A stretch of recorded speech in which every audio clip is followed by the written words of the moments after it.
Roll your head. Roll under it. Roll your head. Try that. That's what I want you to do. Do it again. Here comes the right hand. There you go. There you go. Roll under it. Roll under it. No, you're not rolling. What he's doing is dipping his head and stopping. He's got to roll. Throw that right hand. You got to roll under it. You got to roll under it. Come right back up. That's what you want to do. You want to practice that with your fighter. Do it again. Roll. Roll that head. Come right back up. Wait till you see it coming. What he's doing is going down and taking his eyes off. Wait till you see it. Roll under it. Come right back up. Roll that head. When you make the defensive move, make it quick. Boom. Roll. Don't down here and stop. Come up. It's going to be one solid move. There you go. Come on. Roll it. There you go. Roll it. Roll it. Roll it. Roll it. That's a good job. I would work on him on this round after round after round till he perfected it at a better rate, better speed.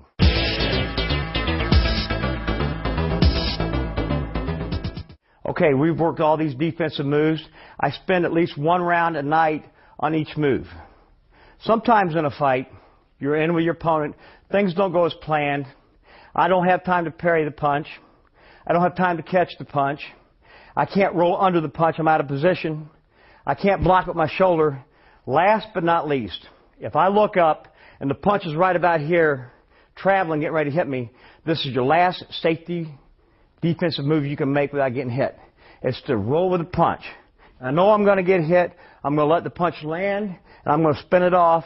What it's going to do is, as an offensive fighter, I see his chin. I'm throwing a punch to land right there. If he rolls with that, as I throw it, my hand, I lose all my power. Because my power is, I'm planning on catching him right there on the spot. If he rolls that punch, for instance, if you throw that right hand, throw it. I got to spin that head, but I have to get it right back to my target. So just for the instant, if I know that I'm out of position, I'm like this, and he's going to hit me with that right hand, my last defensive move, throw it. Throw it. Even try to get it to where he times it so that when the punch comes, you don't, and he turns that punch over, you don't spin your head until it touches your face, and you take the impact. If you do it beforehand, he'll see it. So as that punch is coming, not all the way, right back. That's right. You see it? When you see it coming, once again, throw that right hand.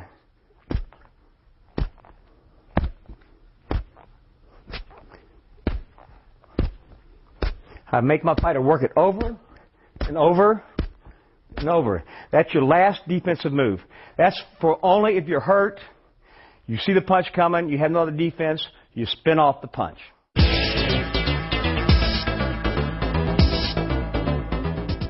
Now we've talked about how to block the defense of the left jab, Greg. We've talked about blocking the right hand, slipping the right hand, rolling the right hand. One punch you got to really protect yourself is against the left hook. You hear about a lot of people who are left hook dominant. If you're fighting someone who's left hook dominant, you got to know what to do with it. The best way to kill a left hook is to go to the left hook. Very risky thing to do, very scary thing to do, but once you learn to go into it and smother it, it's a very good defensive tool. If I'm fighting Greg, he's got his hands up in the peekaboo style. If I'm a hooker, I'm usually setting my hook up with body shots, and then I'm coming to the head with the hooks. I'm trying to hook. Now, what he's doing right there is catching it with, this is a defensive move, amateur defensive move that you can catch the punch on your glove. It doesn't hurt you, but it gives you the effect. It turns you off balance. Plus, it looks like to the judges that or the crowd that you're getting hit. When in reality, you're not getting hurt, but you are taking the shot and taking the blunt of the blow. What I'm going to teach Greg to do, that's one way to block the left hook. A better way to block the left hook is to dip down underneath the left hook. And the way you do that, anytime a fighter's taught how to box, they're taught three basic punches.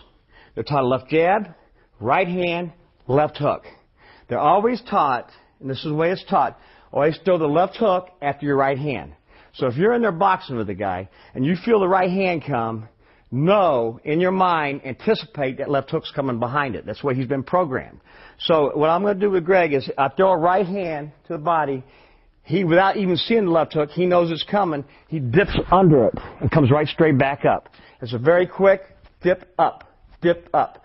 Once again, you want it to be a real quick move to where it goes right as you dip, right on the top of your head, comes right up, and he is in position, therefore, to counter me with a straight right hand over the top, or he could hit me to the body. My body's exposed.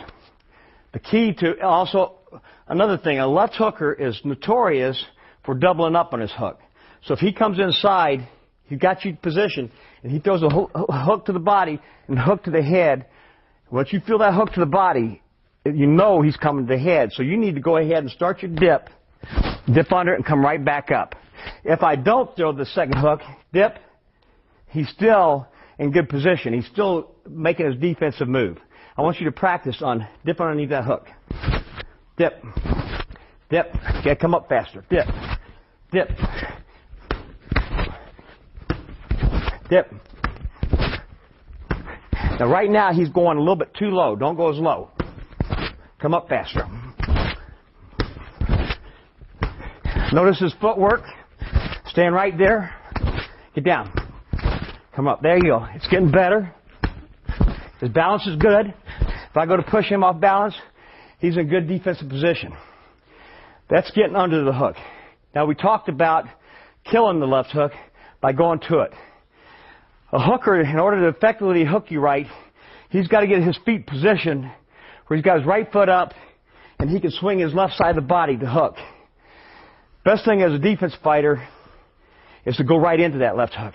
Take your right leg, step right in past my right leg, and kill my left hook. And as a fighter would, if you throw a left hook, and I come to it, I'm killing that left hook. My right hand has to stay up high, my elbow has to stay in, and you just step over to your right to kill that left hook. Go ahead and throw a hook. I kill that hook. Now I want you to practice stepping right to my right foot. There you go. If I go to the head, step. He catches my punch before it gets there, and he's stopping it. Now what I would teach my fighter to do next is a pivot move. You step over, instead of stepping back like he was, back, he's going to pivot. He's going to step over, and you're going to pivot that way. Beautiful. I want you to practice that. There you go. Now he's made me, as an offensive fighter, stop and have to turn. Anytime you can make your offensive fighter do things that he doesn't want to do, you're winning the battle. Once again, I'm going to have him step, kill it.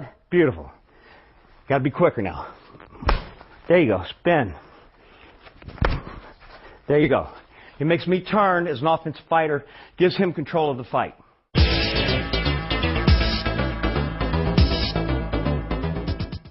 Last but not least, we're going to talk about defense against the uppercut. The uppercut is the most deadliest punch in boxing. Reason why you don't see it coming. It comes from underneath. Usually it's out of your perspective, your zone that you're looking at, and you don't see it coming, and it's a very effective punch.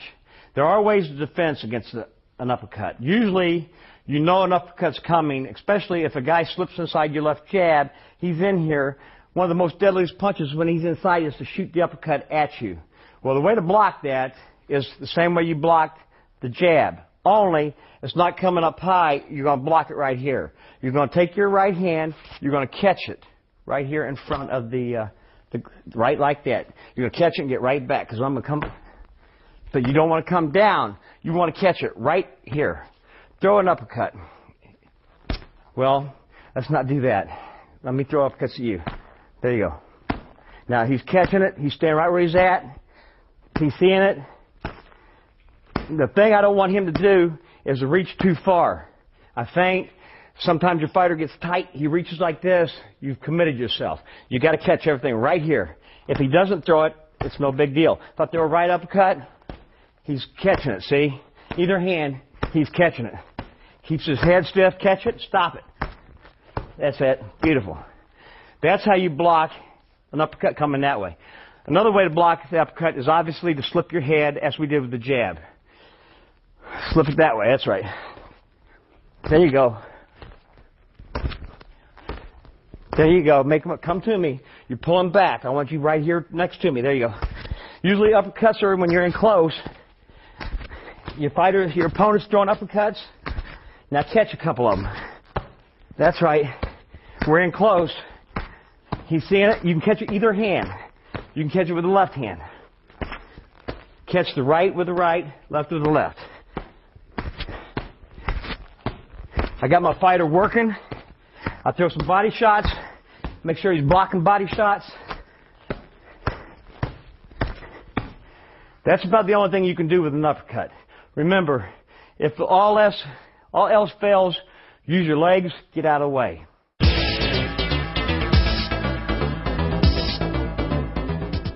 Okay, Greg, right now I want to work with you on how to block body shots. See body shots coming. Very simple move. Your hands are in your peekaboo style.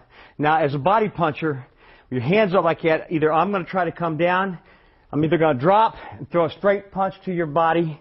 You can use either elbow. I prefer to go in, never go away from a punch. Come right to it. Use your elbow. You see it coming. You see me down. You're throwing it. Use your elbow. That's it. Block it. That's it. Come right to it. If a hook, come the other way. Come right to it. See how he just brings his elbows in is what I'm looking for. Now, fighters, a lot of times you'll see them loop punches trying to get you to open those elbows up. The correct way is just pick your elbow, drop it. Drop it down. That's it. Not very far. You notice he doesn't take his hand away from his jaw.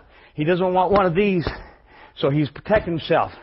And I'll just throw punches, looping punches at my fighter all night long.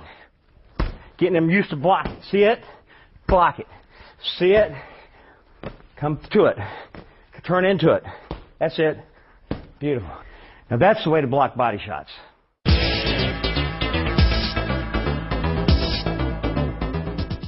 All right, we've talked about defensive skills and techniques in boxing. I want you to remember one thing. I always think your best defense is an offense. But if you watch a fight, 2/3 of the fight is fought in a defensive posture, 1/3 is your offense. So you should spend at least 2/3 of your time in the gym working defense. If you're a good trainer, if you really want to learn to box, learn how to work a defense. It's the name of the game. The art of the science is to learn how to fight defensively, stay close enough to your opponent so you can hit and not be hit back. Title Boxing's got you covered with 16 action-packed videos to get you in the best condition of your life. Boxing and conditioning experts Danny Campbell, Michael Rutherford, Jeff Finnick, and Russ Anver put you through the paces to show you everything you need to know to improve your speed, strength, agility, and stamina. How to wrap hands, hitting a heavy bat, medicine ball, obtaining the edge of speed, interval training, punching at angles, advanced techniques, explosive speed and power, mastering the basics, punchment secrets, getting bigger and stronger, dynamic speed and thrust, counter punching, working the corner, defensive skills and drills, body punching, and more. Get only the ones you want, or get maximum impact with the entire series. Get the secrets of over 80 years of combined boxing and physical training experience in one action-packed video series. Where do you get it? Exclusively at TitleBoxing.com. TitleBoxing.com. If we don't have it, you don't need it.